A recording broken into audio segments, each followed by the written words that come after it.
Good evening. Good evening. How is everyone doing? It's a Saturday night. Let's jump on in and get started.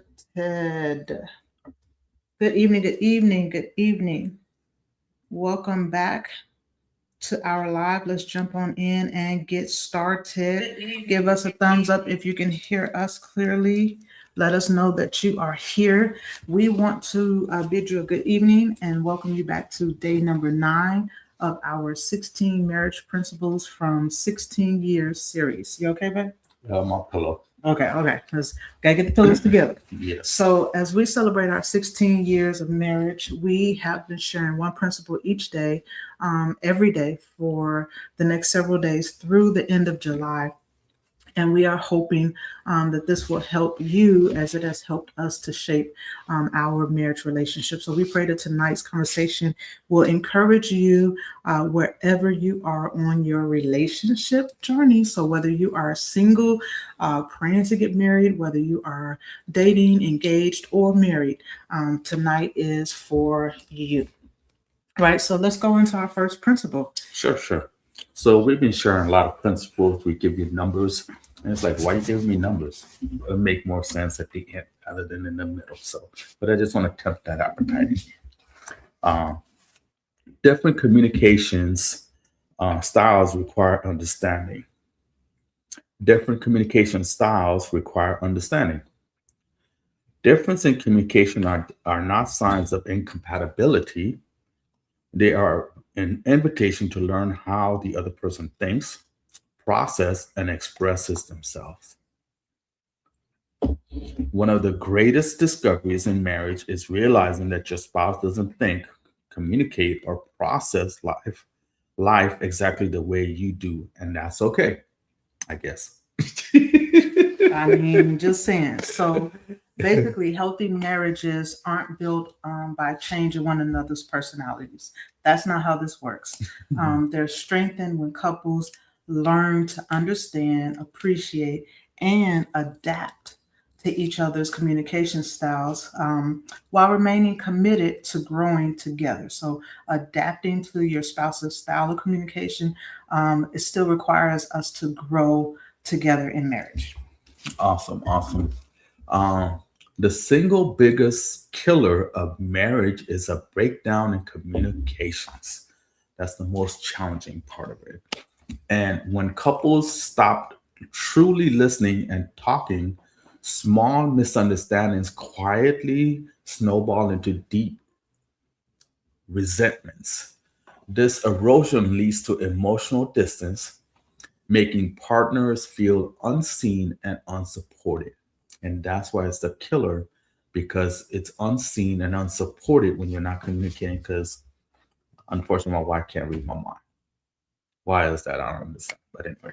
I mean, sometimes actually I can. I really Oh can. Lord, I gotta be careful what I think then. You know how when you ask your husband what are they doing or what are they thinking and they say nothing, at that moment I can actually read their mind because it really is he's really thinking about nothing. All right. Good stuff, babe. Good stuff. I love that. So the truth is the communication styles, they significantly influence the dynamics of our relationship. So recognizing and understanding these styles can only enhance our connection together, and it helps to reduce unnecessary conflict with our spouses. So when we talk about marriage and we talk about putting in the work, if you've been listening to the last 8 days and tonight being the ninth day, then you can kind of understand what we mean when we say do the work, right? Communication, excellent communication, good communication skills, they don't just happen overnight in your marriage. There is work that has to go into it. There are strategies that you need in your marriage. There are conversations, difficult conversations that have to be had. So there are 4 basic styles of communication, typically in relationships and just across the communication spectrum. And they are aggressive, passive aggressive, and assertive, right? And I know you've heard these styles before, but we're going to touch on them for marriages tonight. So this is something that I want you to really think about. I'm going to paint a picture real quick. Paint the picture. 60 seconds or less. Jesus is talking, saying, someone's going to betray me in this room. And they said, Lord, is it I? And everybody asked that question except for one person that was the guilty person. So hopefully you're not the guilty person. But when we mention these 4 communication styles, see if this is, Lord, is it I? Is this me? That's with this particular style of communications. So we know how to identify. So that's first, so good. Mhm. Go ahead. Yeah. So the first one is passive communication. Passive communication often avoid conflicts and may not express their true feelings or desires, leading to unmet needs and potential resentment. This style is characterized by a tendency to acquiesce to others' decisions without stating one's own preferences, even to their own detriment, to say the least. The next one, was that you? Okay. Aggressive communication. Aggressive communication tends to dominate conversations and may express their opinions in a way that invalidates or ignores others' feelings. Can I say, no, I might not say this one. This style is often confrontational and can create a feeling of intimidation or resentment in others. Basically saying it in a way like, this is the way it's going to be. If you don't like it, get out. Or you don't have no pick. This is it. Like, aggressive, very aggressive. Okay. All right. So we've given you 2 so far. Have you found yourself in one of those, or your spouse in one of these? And it's not to point a finger and tell somebody that your style of communication is bad. It's just understanding and knowing how to deal with those types of communication styles. So number 3, we have passive aggressive. Okay. Now this is one I struggle to work with, but passive aggressive communication. This is when individuals using this style may not directly communicate their feelings or needs, and they often express their dissatisfaction in indirect ways, such as sarcasm or the silent treatment. So instead of saying, I'm upset or I'm hurt, they will just say nothing, or they'll say something sarcastic. And this can lead obviously to confusion and unresolved issues within the relationship, because the true feelings are simply not being communicated properly. So you're feeling one way, but you're acting and saying something completely different. That's passive aggressive. And then number 4, we have assertive communication. Now, this is generally considered the ideal communication style. This is what we all want to aspire to communicate with. But if you don't naturally communicate this way, it will take some practice. It will take some work, and it can be developed, right? It may not be your natural style, but it can become your adaptable style. So assertive communication clearly and help me, Jesus, respectfully expresses the person's needs and feelings without undermining the other person involved.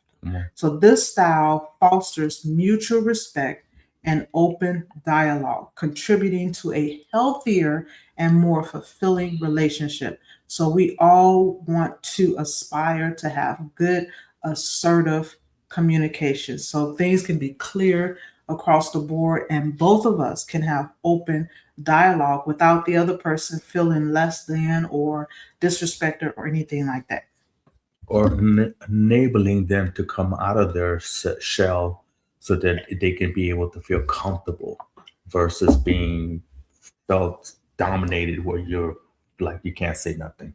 So, and did we know, like, do we really realize in our marriage relationship that it's supposed to be a partnership type of conversation and not somebody just and the other person just kind of dulling down? Are we aware that communication is supposed to be a mutual, enjoyable, and when not enjoyable, at least fulfilling event or activity where the other person can feel that they've been heard and the other person can have opportunity to speak? Are we aware of that in marriage? Well, maybe I can kind of speak in a sense when you come from different cultures. different cultures, especially if they live in that country or that culture. Those cultures kind of press the issue about certain roles, certain things that you can and cannot do. So I can kind of see that in a sense where the person has to acquiesce whether they like it or not, kind of thing. So, but in a relationship, it should be a little bit different. That's what we're trying to do, is to encourage those things, because you're going to live with that person for the rest of your life, and you want it to be enjoyable and not miserable with both of y'all in there, right? Say that first part again. We're gonna live together what? For the rest of our lives. For the rest of our lives. So- Until when? Until death do us Until part. death we do part. Or the rapture. Or the rapture. So it's just a different perspective. You know, not all marriages are like that in a sense, because you'll see that in other cultures that they do differently. Behind doors, they may hopefully communicate and all those kind of things, but in the front outside, they don't kind of do that. So Right. okay. So here we go again with the finger pointing, with your finger pointing and saying, is it I, or is it not saying anybody else, but is this me rather than is it I? Well, So- which let's go ahead and be a little bit transparent right through Okay. here, these streets. That's what I was gonna Which do. one are you? Which one do you think you are? Man, I gotta say I'm a passive communication person, because I'm very passive. I might be starving to death. I can remember a couple of times looking back over my life where I'm at church and I'm hungry, but I don't want to say nothing because I'm just trying to suck it up, or don't want to say, hey, can I get something, or I'm hungry, can I get this food or whatever? And I'm pretty sure they're not gonna say no, but I just, for some reason in me, like, I'm hungry, I'm thirsty, I need to eat something, but I can't ask, and I don't know why. It's just something I have to mature into. So Yes. passively. I love that you're so transparent with the people. So mine is assertive. Okay. Assertive. All right. Now, Give Dave, us some you example. you want to say that's not true. You know my communication style is But not you see, I'm assertive. passive. I'm passively. I am aspiring to be assertive, but I believe I'm kind of borderline between aggressive and assertive. More on the I think I'm borderline. It depends on the conversation, but usually a little bit aggressive. I'm definitely not passive aggressive. It also depends on who I'm with, I guess, or what the situation is. Like you said, you grew up on a certain location, so you have to be a little bit more aggressive, or else you get whooped up. Yeah, I kind of grew up on the west side of Chicago, also the south side of Chicago, and a number of suburbs in Chicago. So yeah, I kind of have multiple communication styles, primarily aggressive. Right. All right. So let's do some examples of what that may look Sure, like. sure. So me being a passive person, right? Whatever you think is best, even if they have a strong preference, because I don't want to deal with a conflicts or don't want to get yelled at or screamed at, whatever. So I just like, okay. Now there are some things that I like, I will definitely say, but it's like maybe 1 or 2% of things that I like. Other than that, 99% I like what. And in the relationship, for some people, that may be fine. They may be like, you're passive in communication style, I'm aggressive. Sometimes I like to give my husband an opportunity to express what his desires are or whatever. And 9 times out of 10, 9.5 times, I already know what he's going to say. I already know that I need to go ahead and plan for what I know he likes or what I know he may want. Because he is typically going to say the same thing. Whatever you do, babe, whatever you pick out. And sometimes as Except an for my aggressive, clothes sometimes. stuff your clothes. Sometimes if I go into the Italian store, if I go down to Los Angeles Street, my candy store, I'm gonna see some stuff. I'll be like, I want this. I mean, he I'm- does have some preferences in some areas, My but for the candy most store. part, for the most part, I typically have to go ahead and make the selection. And then sometimes it can be difficult because sometimes you want the other person to say something, to go ahead and express something. But me understanding that is his communication style, I'm not going to argue with him every single time because I already know. Like, for example, every single day he comes home, I say, babe, how was your day? He says the exact same thing 99% of the time, and that is, That's good. it was good. And I always come back and say, well, what is good? I used to get irritated because I'm like, okay, it's good. Well, but it's good every day. Like literally, it's good every day you go to work. Like nothing happens. So I used to say, well, what was good about it?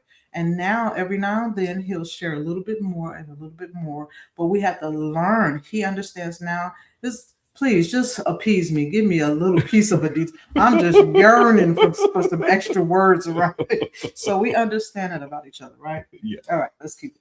So the next one is an aggressive communicator might assert. This is how we're going to do it. And I don't care what you think. Have I ever said that, babe? Probably. Probably. I repent. Probably. Yeah, probably in those exact words. Unfortunately, yes. But understanding the communication style is definitely important. And I'm gonna tell you, my husband is so gracious. He already knows how I am, so he takes it in stride while I'm working to become that more proper, assertive person, right? But I think the beauty of it is being in a couple or in a marriage, in a relationship, is the fact that I think, and I could be wrong, it's not biblical, so I can't back it up. Or I can say, like Paul said, I'm saying this, not the Lord said this kind of thing. I think sometimes the personality of the person that you marry is what you're supposed to pick, the spouse is supposed to pick up, and the other person vice versa. And the reason I say this is because you bring balance to the person. Yeah. If Yeah. I'm very passive, I can't be passive in everything. I remember watching a movie. What was it? It was a Police Academy. Police Academy 1, 2, 3, 4. And there's this young lady, and she has a very soft voice, and she's trying to say something, and people don't even pay attention to her. And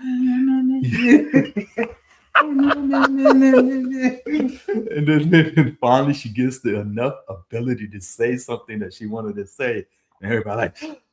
So they have to step back, like, oh, okay, all right, we hear you. And so I think that's the balancing act, I believe. Plus, you got to pick up some other skills, but for the most part, you're trying to pick up the nature of your spouse. That'll bring a balance to your personality or your communication style. That helps you to become stronger. So you find that balance. You know, you kind of grinding the stones and you bring the balance. I could be wrong, but yeah, and don't try to change your spouse, your husband, your wife, their communication style or their personality or their temperament or anything. Don't try to change that. There's a reason why you married that person, and there's a reason why you're like you are and your spouse is like they are. And hear me when I say, in times and situations where there needs to be a flip of the script, it will happen. It will happen. Right? Yes. So you don't have to make the change. So here's another one. And have you figured out which one you are? Are you passive? Are you aggressive? they know they were gonna do homework today, huh? Passive aggressive? This is your homework. No, write it down. You and your spouse, write it down so you guys will know what type of communicator you are. Or are you assertive? So here's an example of a passive aggressive communicator. They may do something like mumble or mutter under their voice. Fine, go ahead. But their tone and their body language clearly says that they disapprove of what they're saying, right? Mm-hmm. So that's a passive aggressive person. And then an assertive communicator would state something to this effect. I understand your point, but here's what I need from this situation. So that assertive person is acknowledging the person that they're speaking with, but they're also giving the synopsis of what is going to happen or what I need to happen. So they're hearing you, but they're laying down the law at the same time, because we don't have time to be playing games, right? Right. All right. So those are the 4 basic communication styles that you should be aware of in your marriage relationship and in any relationship, right? Okay, so let's do some practical exercises and tools for effective communication. And this is for our married couples and those that are going into marriage. You can use this in any relationship, right? So couples can benefit from practical exercises that enhance communication skills. Yes. Now, you notice every time we're talking, we're always talking about exercising or practicing or so forth and stuff. How often it is for us to practice on ourselves, because we know that we love each other, even though we may get on each other's nerve or they may get on our whatever, but at least it's in the relationship. So you can feel safe and secure, so you don't have to worry about any craziness. Because if you talk to somebody outside and you practice on them, might knock you out, or you may knock them out, kind of thing. But you know each other a little bit more, and you feel a little bit comfortable doing it. It's like between friends. So, I statements. This tool encourages expressing personal feelings and thoughts in a non-confrontational way, which can minimize defensive reactions and promote open dialogue. So this helps us to say, hey, this is what I feel, right? And you're not making it like, if you don't feel the same way, you're going to hell. Or if you don't feel, if you don't agree with my statement, no, we're just saying, this is how I feel. Whether it's right or wrong, this is how I feel. And I'm not trying to make you do it. I'm not saying they pass that. So, right. And so here's an example of that. An I statement in conversation or communication with your spouse. In the situation of a conflict, whether it's large or small, you may say something like, I feel like I don't have the opportunities to share my opinion on certain things that go on in our household. So you would say the I, referring to yourself, so that you don't impose guilt or blame on your spouse. The opposite of that would be, you don't let me share anything, or you don't let me provide any thoughts or opinions on what goes on in this house. So now you're assigning blame to your spouse rather than taking on a little bit of that responsibility and that weight off of your spouse. Whether it's true or not, you are trying to diffuse the conflict, and you're trying to communicate better. And this is one tool that you can use. What's another tool we can use? Right. So reflective listening is like when you listen to a conversation to someone, and then you reflect back exactly what not exactly, but in your own words, paraphrase in your own words what the person has said about the conversation. So this helps to promote a deeper feeling and promote deeper understanding, because now if I'm talking and you repeat back to me what I said, that means you're paying attention. And it gives me a little bit more like, okay, you're paying attention, so I can pour more out into you or to show you. So that's reflective listening. So good. So those are two tools we just gave you for free right there. Yep. The I statement and reflective listening, right? Yep. Okay, so let's look at this little scripture here, not little, but the short scripture here. Sure. It says in Proverbs 18:13, to answer before listening, that is a folly and a shame. Wow, this is, I mean, it's plain and simple as could be, but at the same time, it's the hardest thing to do sometimes. Because when you're listening to somebody, you ready. I know when it comes to scriptures, I'm like, I'm listening to you, but I got my back of my brain, I got 20 scriptures I'm gonna shoot at you to contradict not contradict, but correct what you said. So it is challenging. Even sometimes the simplest advice, it's like duh, but at the same time, trying to do it is maybe a little bit challenging. So that's why you need that little sparring partner to spar with in a marriage. Okay. So with that being said, I love that. I love that the scripture actually said, is basically saying, listen, before you respond, listen, because you may be responding to something that you didn't even really hear, right? So listening skills is key. Now, here are some signs that could indicate the need for professional guidance. And this is such a important thing to consider in marriage. There are some problems, some conflicts that maybe just you and your spouse are not able to overcome or not able to solve. Yeah. Before you part ways, I hate to say it like that, or before you make any drastic, irrational decisions, seek out professional, spiritual, some type of guidance from a trusted source that can help you through these challenges that you may be experiencing as neutral party. Yes, a neutral party preferably. Yes. and sometimes professionally, Yes. and spiritually. Yeah. Okay. Professionally, spiritually. No, I'm just kidding. All right. So these are some indications that professional guidance may be needed. Okay. If you are having, do you want to do the first one? No, go ahead. Okay.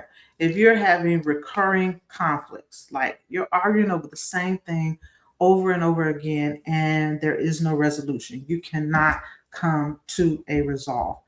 That is an indication that you could need to seek out professional guidance, right?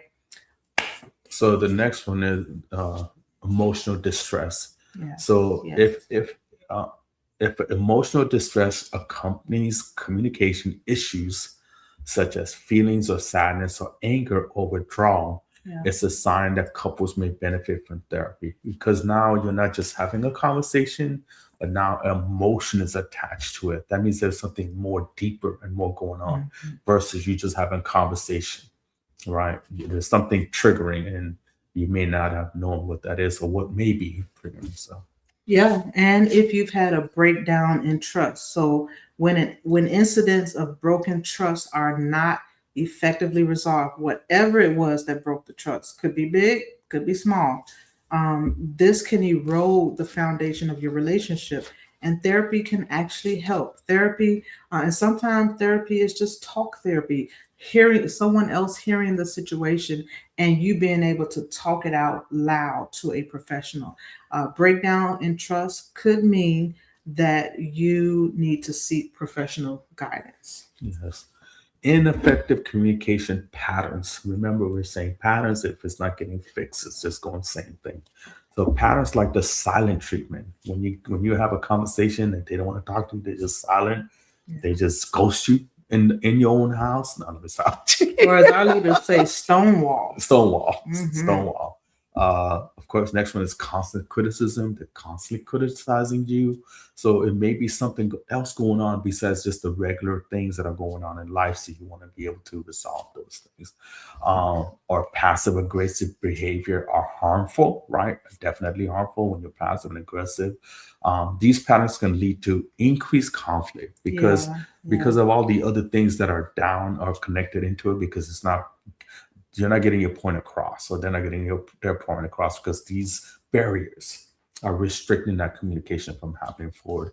And emotional distance, because if you don't feel communication not being done effectively enough, it'll break down the barriers. It'll create a distance, like you won't listen to them. And even if you're listening, your mind is like 20 miles away or 20 million miles away. This is not one of those situations where men are from Mars and women are from Venus. No, this is way beyond that. This is from the sun to the farthest planet on the earth, like totally craziness kind of thing. So it's so good. And then, of course, another sign that you may need to seek professional guidance is when there have been major life changes. So if you're already struggling in areas of communication and you cannot seem to resolve the concerns or issues, and on top of that, you have lost jobs, you have made major moves to a different state, you maybe have lost someone in your family, may have been a death in your family, and it just strains your communication that much more.